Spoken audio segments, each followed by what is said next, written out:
Hi hello வணக்கம். இன்றைக்கி எங்கள் வீட்டில் என்ன சமையல்னு பார்க்கலாம் வாங்க. வாழைப்பூ பிரியாணி, புதினா சட்னி, கேரட் தோசை தான் செஞ்சேன். வாங்க எப்படி செஞ்சேன்னு பார்த்தலாம். வாழைப்பூ நல்லா க்ளீன் பண்ணிவிட்டு எடுத்து வச்சுக்கோங்க.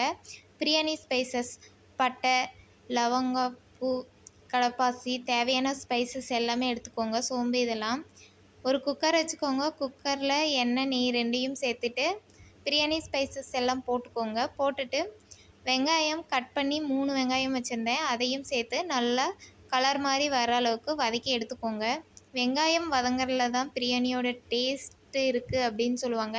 என்னால் முடிஞ்ச அளவுக்கு நான் வெங்காயம் கலர் மாறி வர அளவுக்கு நான் வதக்கியிருக்கேன். ஓரளவுக்கு வதங்கிருச்சு. இப்போ நான் இஞ்சி பூண்டு ரெண்டையும் இடித்து வச்சுருக்கேன், அதை சேர்த்துக்கிறேன். நீங்கள் அரைச்சி பேஸ்ட்டாக கூட சேர்த்துக்கோங்க. இதையும் எண்ணெயிலேயே நல்லா வதக்கி விட்டுறலாம்.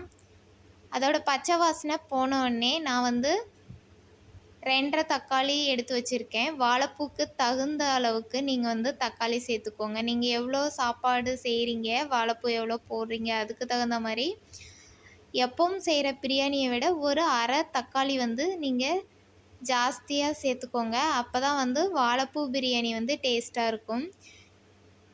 இப்போ வெங்காயம் தக்காளி இதெல்லாம் வதங்கிறதுக்கு கொஞ்சமாக உப்பு போட்டு இது நல்லா மசிகிற அளவுக்கு வதக்கிக்கோங்க. இப்போ கருவேப்பிலை, புதினா, கொத்தமல்லி இதெல்லாம் சேர்த்து நல்லா கிளறி விட்டுக்கலாம். இப்போ பாருங்கள் நல்லாவே வதங்கிருச்சு, எல்லாம் மசிஞ்சு வந்துருச்சு. இந்த ஸ்டேஜில் நான் க்ளீன் பண்ணி வச்சுருந்தா வாழைப்பூவை சேர்த்துக்கிறேன். சேர்த்துட்டு இதையும் நல்லா வதக்கி விட்டுறலாம்.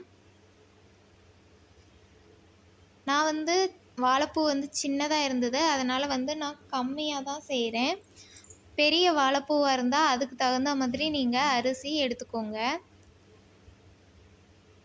இப்போ தேவையான பிரியாணி மசாலா, அப்புறம் கொஞ்சமாக கறி மசாலா, இது 2 மட்டும்தான் நான் சேர்த்துருக்கேன். உங்களுக்கு என்னென்ன மசாலா நீங்கள் பிரியாணிக்கு ஆட் பண்ணுவீங்களோ நார்மலாக அதையும் ஆட் பண்ணிக்கோங்க. உப்பு சேர்த்துக்கோங்க. உப்பு சேர்த்துட்டு நல்லா வதக்கிக்கோங்க. இதில் தயிர் சேர்த்துனா சூப்பராக இருக்கும். நான் இன்றைக்கி தயிர் சேர்க்காம தான் பண்ணுறேன். தயிர் சேர்த்திங்கன்னா இதில் இருக்கிற துவர்ப்புத்தன்மை மொத்தமும் போயிடும், கொஞ்சம் கூட துவர்ப்பே இருக்காது. நார்மலாக பிரியாணி நம்ம எப்படி சாப்பிடுவோமோ அதே டேஸ்ட்டில் தான் இருக்கும்.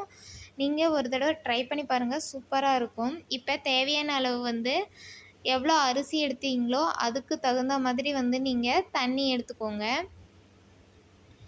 தண்ணி நல்லா கொதித்த உடனே இப்போ கழுவி வச்சுருந்த அரிசியும் சேர்த்துக்கலாம்.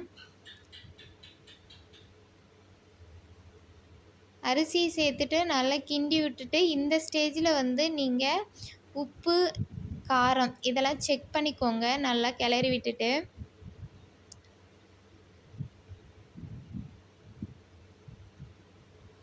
உப்பு பத்தலை அப்படின்னா இந்த ஸ்டேஜில் போட்டுக்கோங்க. இப்போ நல்லா கொதி வந்துருச்சு. குக்கரை மூடி 2 விசில் விட்டு எடுத்தோம் அப்படின்னா நம்மளோட வாழைப்பூ பிரியாணி ரெடி ஆகிடும்.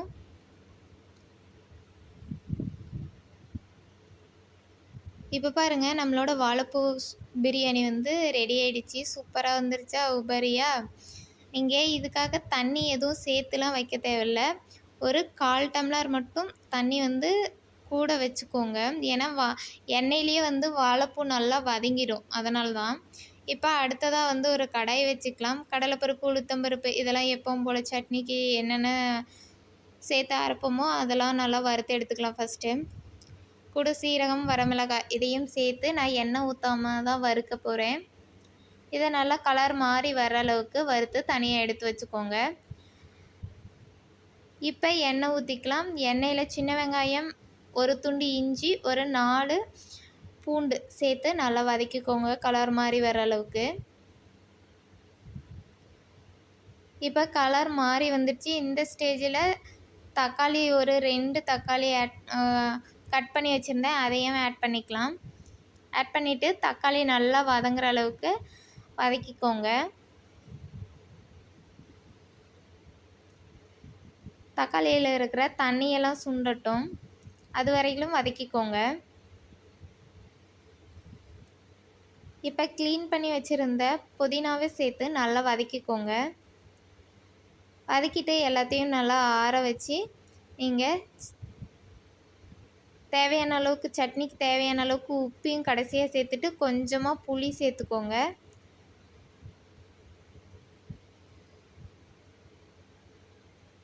இப்போ கீரையில் இருக்க தண்ணி எல்லாம் சுண்டுற அளவுக்கு நல்லா வதக்கி விட்டுட்டு இப்போ இதை எல்லாத்தையும் நல்லா ஆற வச்சு சட்னியாக அரைச்சி எடுத்துக்கலாம்.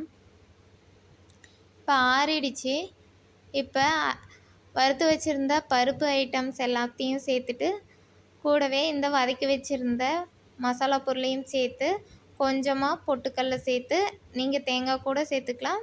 நான் கொஞ்சமாக பொட்டுக்கடல மட்டும் சேர்த்து கொரகொரப்பாக அரைச்சி எடுத்துகிட்டு வந்தாச்சு. இதுக்கு தாளிப்பு ரெடி பண்ணிக்கலாம். கடாய் வச்சு கடுகு உளுத்தம்பருப்பு எண்ணெய் ஊற்றி கடுகு உளுத்தம்பருப்பு கருவேப்பிலெல்லாம் போட்டு சட்னியை தாளித்து எடுத்து வச்சிடலாம்.